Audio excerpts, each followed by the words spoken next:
In this tutorial, we will explore some tips on how to create an accessible Word document. Today I'm starting with just a plain text version of our press release, and I'm going to style it in an accessible and inclusive way. In this tutorial, we will cover adding structure to the document with styles, using alt text for images, creating meaningful hyperlinks, and using the accessibility checker. So the first step in making my document accessible is to add structure. So I'm going to add structure using my styles pane. So as you can see, I have it open here already. If you don't, you just click the styles pane and then you'll see all of the preset styles that come with Word. So what we want to do is we want to highlight all of our text and we want to allocate the text to normal, which is your basic paragraph style. Okay. And then we're going to go through and we're going to structure the document based on what the information is conveying. So here, this is my first heading in my document. So I'm going to choose heading 1 as my style. Then I'm going to go to the date here, and I know that's a subheading, so I will choose heading 2. Then I'll go to About Humber, and I'll also choose heading 2, and contact information will also be heading 2. So now that I've allocated the structure to my document, now I want to go in and I want to start styling it. So the first style that I'm going to want to work with is normal. So I'm going to go to the normal style in the styles pane and I'm going to select modify style. And now I'm able to make some decisions. So one of the first decisions I want to make to help make my document accessible is I want to make some smart choices about font size and also font family. So the font size that we typically would like to work with is at least 12 points, nothing smaller. And if you can, 14 is a good choice as well. We're going to stick with 12 here today. But what I do want to do is I want to change the typeface. So I really want to stick with a clean and easy to read typeface, maybe something like a Verdana, a Helvetica, an Arial. So for today, for normal, why don't we go in and we choose Arial Regular. Okay, and we'll leave it at 12 points. And that's the typeface we're going to use for all the paragraph bits of our press release. So I'm going to hit OK. And that will then update my Word document with the new nice clean sans serif font. The next style that we want to modify is heading 1. So I'm going to go into my heading 1 and I'm going to modify the style. So one of the things that I want to do here first, I've got a little bit of a long title, so I'm going to bring this down to 18 points just to make myself a little bit of space. The other thing I'd like to do is change the color. So I want to pick a new color. One of the things that I want to think about when I'm choosing colors is I want to think about choosing a high contrast color palette. So I want to make sure that the colors that I'm choosing are easy to read, keeping in mind that not everyone can see colors. So by keeping everything high contrast, it helps those with low vision or color blindness. So I'm going to pick, I'm going to work with this blue group here, and I'm going to choose this nice blue, and I'm going to hit OK. There we go. And then I'm going to next now style my heading 2s. So I'm going to go into my modify style. And I'm going to choose that same part of that same blue family. It's going to be a little bit lighter. And then I think I'm going to go 12 points here as well.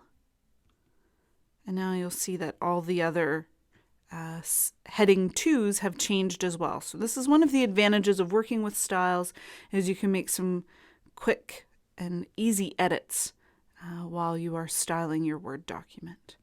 So in terms of adding structure to the document and adding your own styling to make it look the way you would like it to look, it's fairly simple and all done through the styles pane. Okay, so the next thing that we want to consider when we are creating an accessible document is working with images or graphics. So in this example of a press release, I don't have too many graphics. However, I am going to include the Humber logo. So I'm going to, in Word, insert an image that I have on my desktop. So I'm going to go to Insert, I'm going to go to Pictures and Picture from File, and I'm going to add this JPEG of the Humber logo. It's a little bit too big, so we're going to just shrink it down a bit.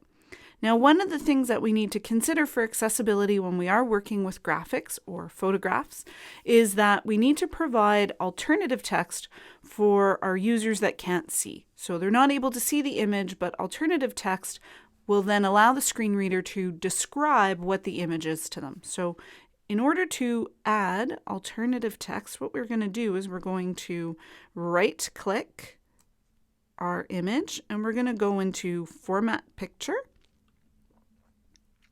And in the Format Picture, what we want to do is we want to go into the picture dimensions and we want to click Alt Text. Here we want to give the image a title. So we're going to call this the Humber logo. And then we're just going to write a brief description. Humber, blue, and yellow. Oops, a little spelling mistake. Blue and yellow logo. Actually, let's be a little bit more descriptive. This is the horizontal logo. So if you are creating a document that has several graphics or multiple images in it, you will have to provide alternative text for every single one of those images.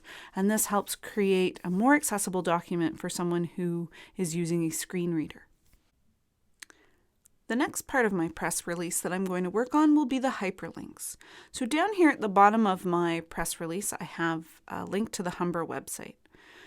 So when you're dealing with a document with hyperlinks, one of the things to consider for accessibility is that you create a meaningful description for the hyperlink, meaning we don't just want to drop in an HTTP link just in the middle of the text, because that will be difficult for someone who's using a screen reader to understand. So rather we want to craft a sentence that leads to the URL so that the user knows where they're going. So to learn more, visit humber.ca, and humber.ca is what will become the link. So to create the hyperlink in Word, what I'm going to do is I'm going to highlight it, and under my Insert menu, I'm going to go to Links, okay, and I'm going to insert a hyperlink. So here I have the HTTP address where I actually want it to go.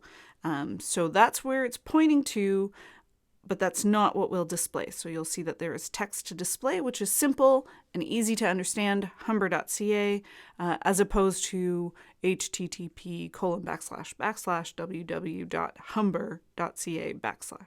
So you can see how humber.ca is certainly much simpler. Another thing that we want to add for accessibility purposes is a screen tip.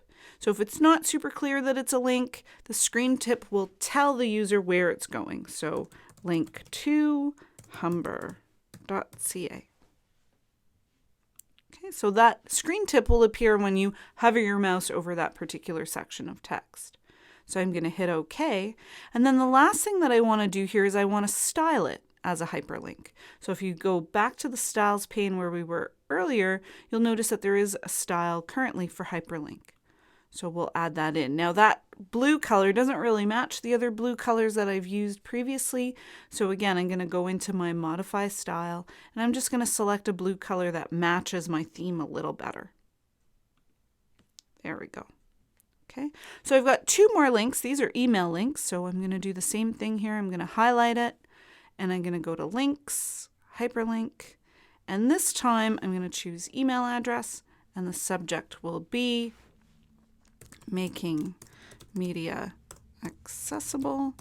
So when someone sends me an email, oops, small little spelling mistakes. When somebody sends me an email, this will be the subject line. Okay, and again, screen tip, I'm going to add here email and okay. So that's something that will make sense to the average user. The screen tip will just let them know what's going to happen when they click this link. So we're going to hit OK. The final step in creating an accessible Word document is to make use of the accessibility checker. So if I come here to my review menu, you should see check accessibility as an option. If you don't, it could just be a matter of updating your version of Word. So if I press my check accessibility button, I will see the accessibility checker panel open up on the right hand side.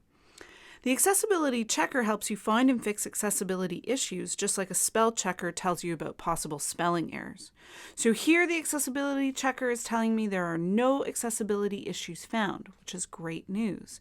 So because I built my document with accessibility in mind right from the beginning, I added alt text to my images, I created structure using heading 1, heading 2, and normal for my paragraphs, and I also tagged all of my hyperlinks with tooltips as well as writing them semantically into a sentence.